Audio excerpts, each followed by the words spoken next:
things that people do at that age together. Went separate secondary schools, but then joined. I joined him when he was going for senior 6 and I was going senior 5. We shared a decker. He allowed me to take the lower bed and he slept on top. Then finally we met in Mate and on and on and on and on. Let me not go into that because we really went separate ways.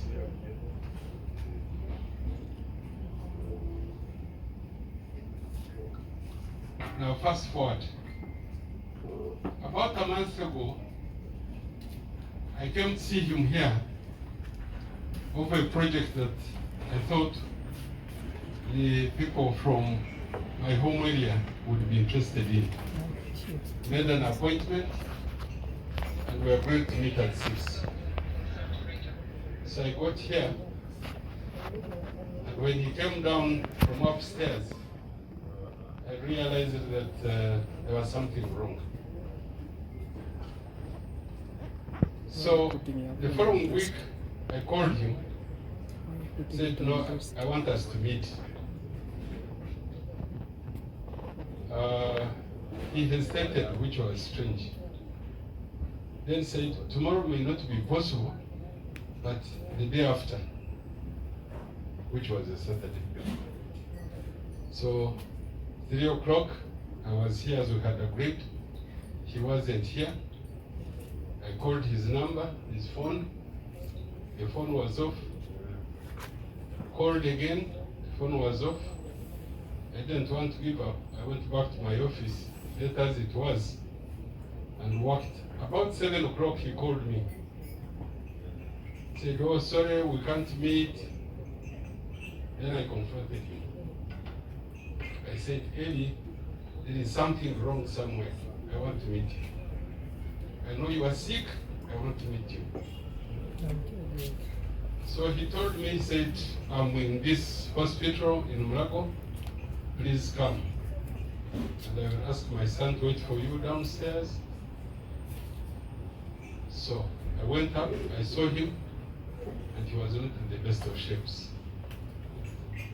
So the condition that Dr. Moding talked about over the next 3 days wasn't changing, rather wasn't improving, it was getting worse.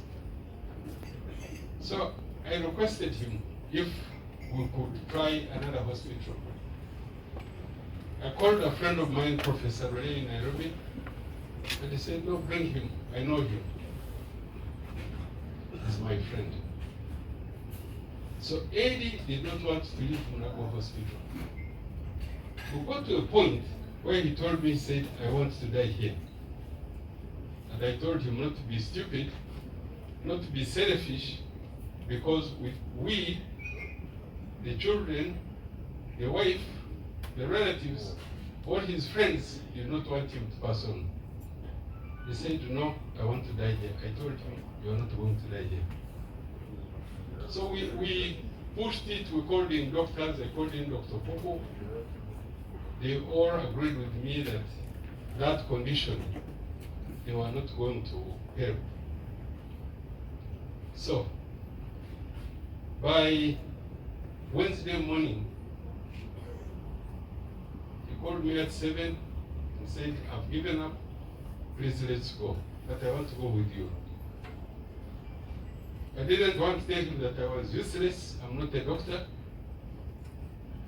I'm the one who had asked him to come. Lucky enough, the family had agreed. Went to Nairobi. I really want to thank Professor Ray because he closed his clinic. He shut out other patients. He attended to him. That condition which was scaring us, he managed to handle it, solve it on Friday at 1 o'clock.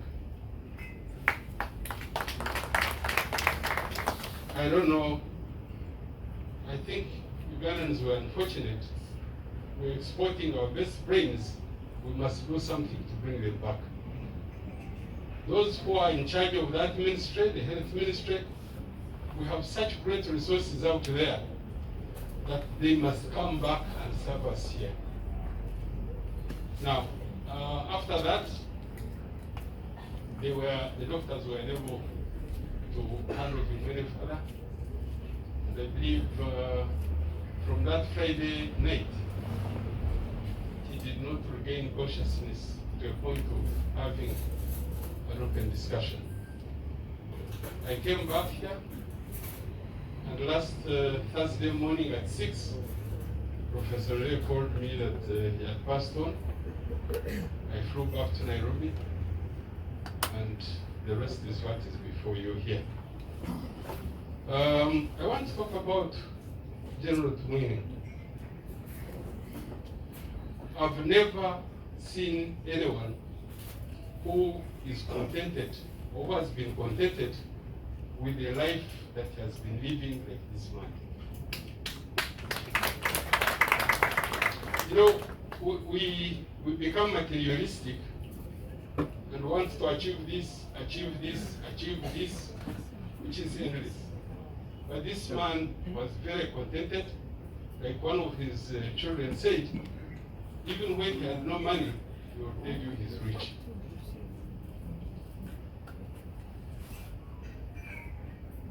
General Tumwine loved his family. And I want to thank Jory and the siblings, the love that you showered on him here in hospital was amazing.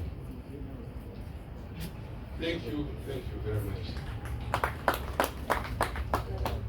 About 20 years ago, we were at a function, and a mutual friend of ours asked him, he said, Elly, what do you like most in your life?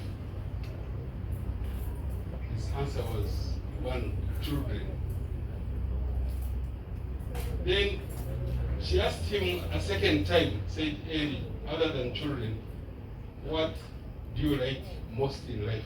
He said, children. Then asked him the third time, and his answer was children.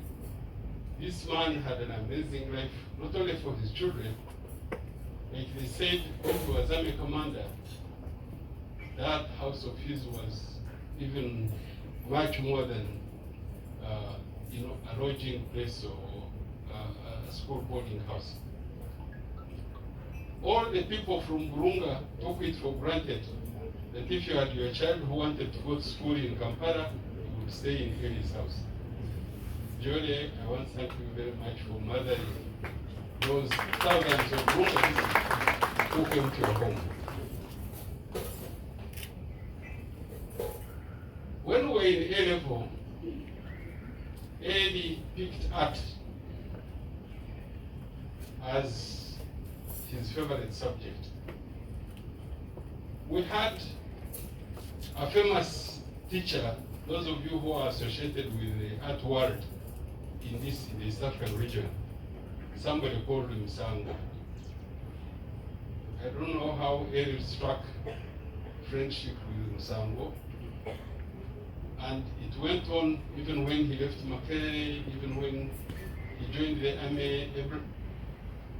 He had such a great bond with Msango that he has lived a life of an artist.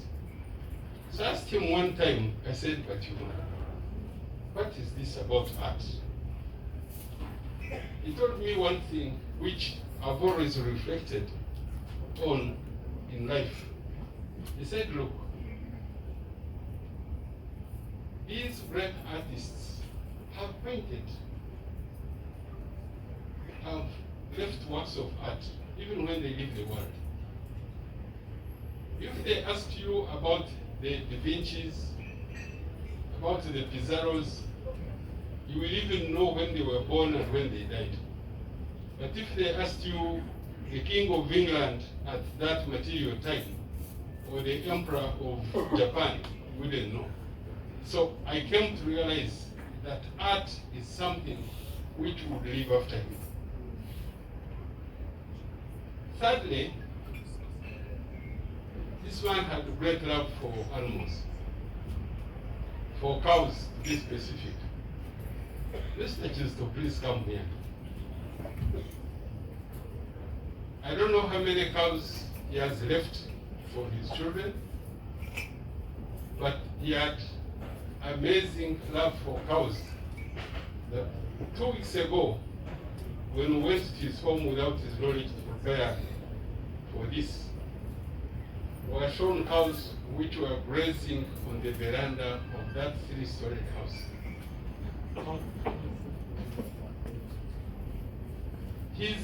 His herds are being stretched throughout the cattle corridor. Mr. Chisto, Sam Chisto did not mention something to your wife here. 2 months ago, I went to visit him. And I had visited him about 20 years ago. Sam met Elly when he was about to sell 1 crowd because he had no grass, he had no land. So Sam told him, bring these cows to me. I'll look after them. He has done it so well. Nazozia, Nazengera, Nazgabura, Nazrisa, Nazkuma. Sorry for short waving. Yesterday when we were planning with the military to go and secure his livestock, they told me that Sam had brought those animals closer to his home so that they are safe.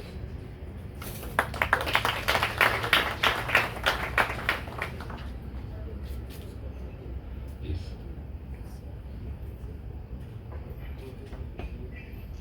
Now we will not go further into that, but if you are acquainted with General Tumwine's art, there is a thread that goes through his art life, and that's cows. And it's not only love that he has manifested by keeping them, owning them, but he has eternalized the Ankwele Longhorn, and we're very grateful to him for that.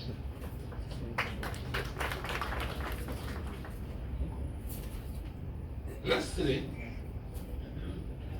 Elly, for some of us civilians, epitomized a real soldier.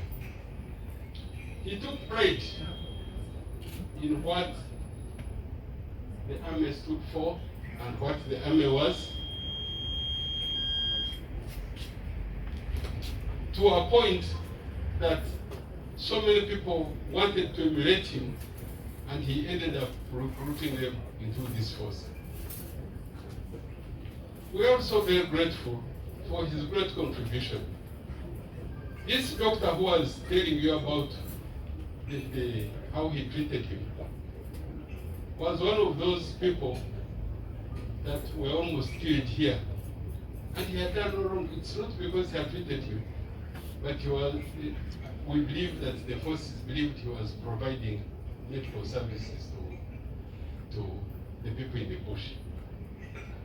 Honorable Muftes and myself had to drive that man across the border, pretending that we had been attending court in Busia. I hope Dr. Namara, you remember this very well. And then we pretended that we were going to have a Kenyan beer on the Kenyan side, and that's how that man fled Uganda to get into a taxi waiting in Busia and ended up in exile in Kenya. But we shall remain eternally grateful for people like Elly Tumwine. Those you young people who are making noise about this government, please be careful. Those of us who saw it don't want to relive the past. Thank you. God bless your soul. Thank you very much. Such eloquently said theology, because it comes from history. Now,